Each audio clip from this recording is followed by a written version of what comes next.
Agora no estúdio, ao vivo, uma conversa esclarecedora com o nosso convidado. Eu estou recebendo aqui o engenheiro agrônomo e também escritor, o 6º livro que está lançando, o Cristóvão Lins.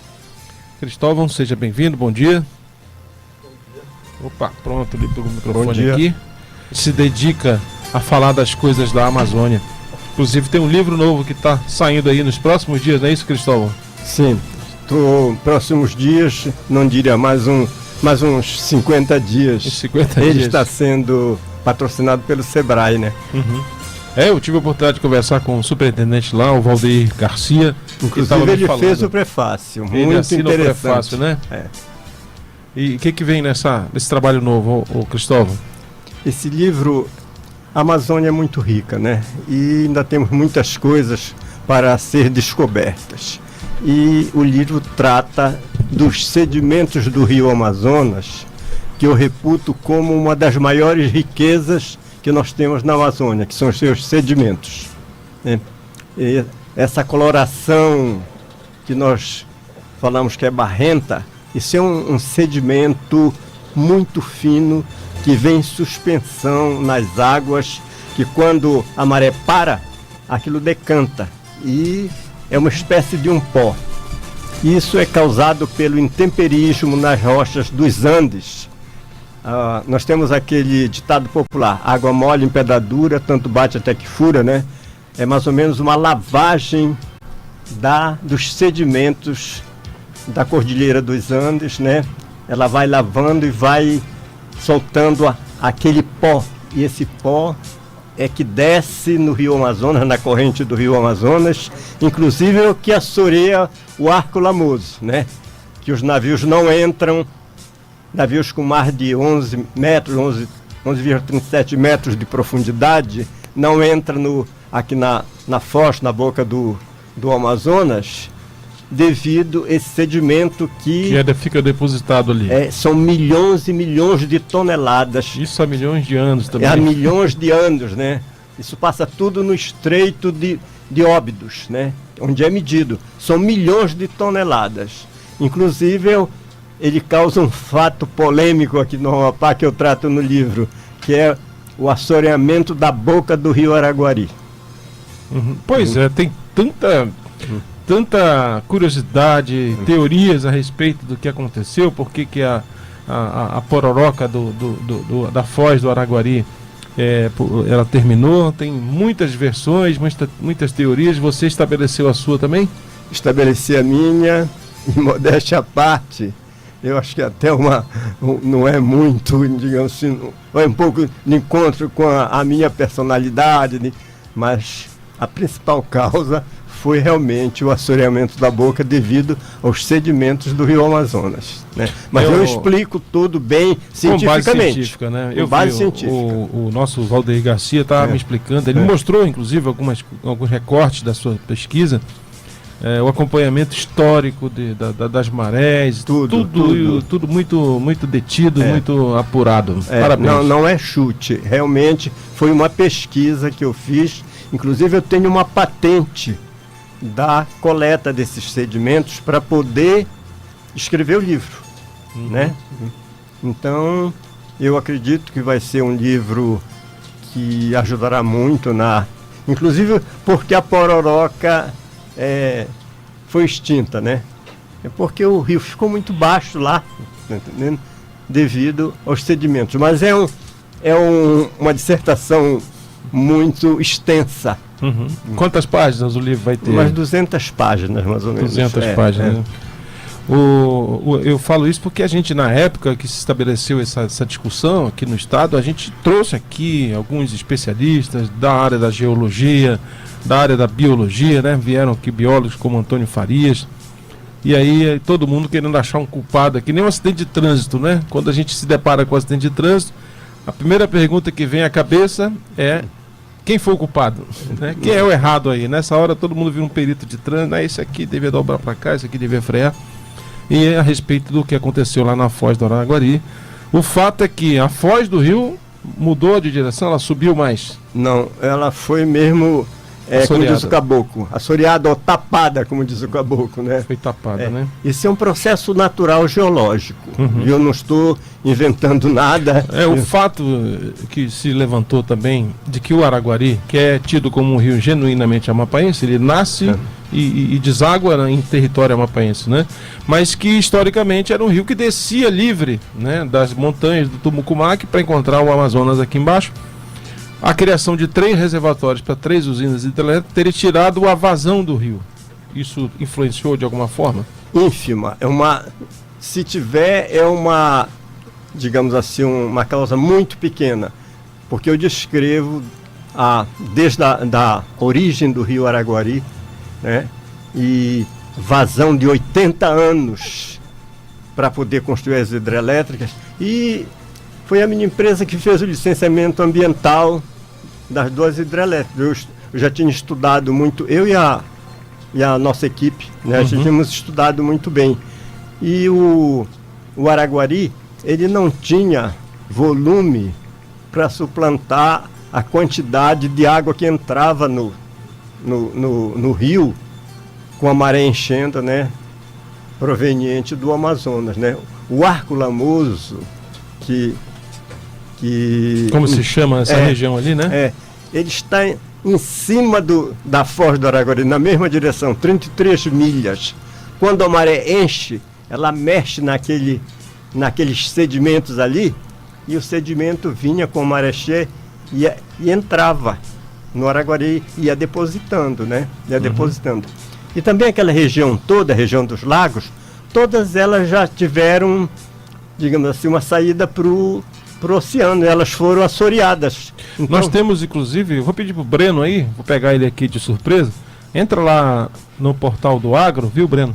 Tem um vídeo lá do prático, né? O Ricardo Falcão ajudou a gente nessa produção, navegando exatamente no Arco Lamoso. Você adianta o vídeo quase para o final, que você vai encontrar a parte que ele está passando lá no Arco Lamoso, e ele já prepara para a gente, enquanto você adianta um pouco aí, Cristóvão.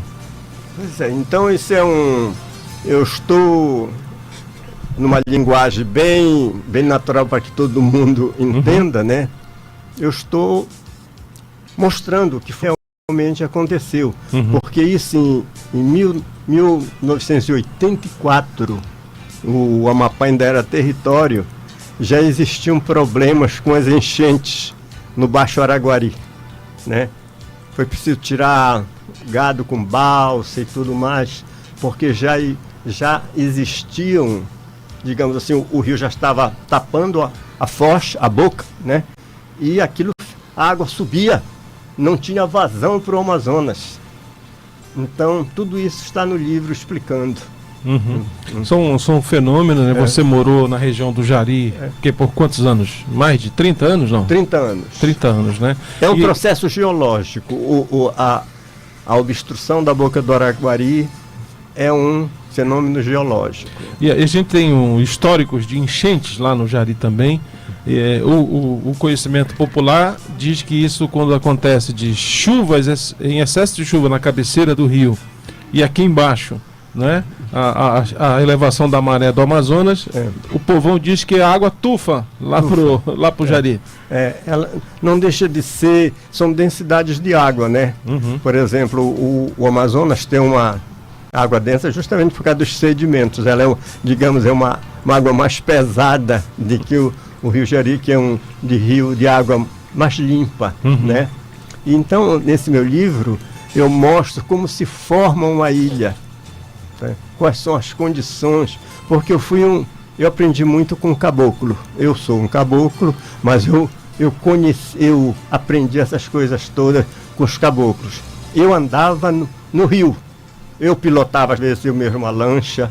Os 20 primeiros anos que eu trabalhei na Jari, eu trabalhei no campo. Então eu sou um engenheiro agrônomo de campo, de ter visto coisas, digamos assim, acontecerem. Viu? Então por isso que eu estou escrevendo o livro, viu? E é um livro de linguagem bem popular. Eu vi também, nesses tempos aí que a gente teve o filme biográfico sobre Augusto Antunes, suscitou algumas curiosidades. E tem um relato de que o projeto original do porto para escoar a produção de manganês da Serra do Navio não seria em Santana, seria algo mais aqui na costa, Amapá, Calçoene. Se esse porto tivesse ficado ali, essa limitação da Barra Norte teria sido evitada ou não? Indiferente. Olha, mais abaixo um pouco facilitaria a quantidade assim, de mais carga, né? Porque aqui considerando o ponto daqui do porto atual, né? Você desce aí uma área muito grande e sai logo em cima do Arco Lamoso, né? Uhum. Talvez, na frente do Bailique ali, né? Talvez mais para baixo um pouco, né? Você pudesse... Não, eu digo mais ao norte, mais acima. Amapá, Calçoene, mais na costa do Amapá. Não, eu acho que talvez fosse melhor um porto para ali. Inclusive o próprio Falcão, ele tinha um projeto de fazer um porto mais na costa. Na costa, tá entendendo? Uhum. No Furo do Curuá, né? Canal do Curuá, né? Que é mais embaixo, né?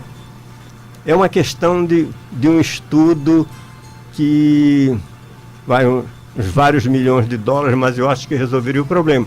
Porque, como nós sabemos hoje, a Amazônia é a maior riqueza do mundo, né? Minério, né? Então isso tem que ser, porque como está aí, o navio vai dar de encontro um com o outro aí, né? Muitos navios para tirar uma carga, em vez de levar em só um, né? Ainda falando do Augusto Antunes, né? Ele trouxe aqui, ele era considerado um empresário visionário, alguém que estava sempre olhando à frente, olhando o futuro, mas ele trouxe pro bojo do projeto aqui um instituto chamado IRDA, que era para pensar alternativas econômicas para quando exaurisse o minério. Sim. Né? Esse IRDA trouxe aqui um executivo chamado Fernando Guimarães, e o Fernando Guimarães, durante muito tempo, ele repetia que o Amapá tinha vocação para navegação de cabotagem, né? Você acredita que ele estava certo? Isso daí é uma vocação econômica do Estado? Pela nossa posição, né, aqui na saída do maior rio do planeta, né? Porque, olha, dentro do Amazonas, por exemplo, em Parintins, tem áreas que a profundidade do Amazonas é 185 metros, viu? O problema limitante é a saída só aqui.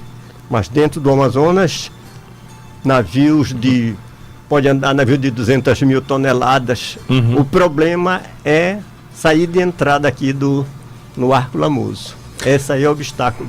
O Kleber está com a gente no bloco seguinte. A gente vai aprofundar mais sobre o trabalho do Kleber Nasper, porque a gente vai fazer um intervalo agora. Eu quero aqui já apresentar as despedidas ao Cristóvão Lins e saber qual é a previsão então dos livros chegar à banca. Como é o nome do livro?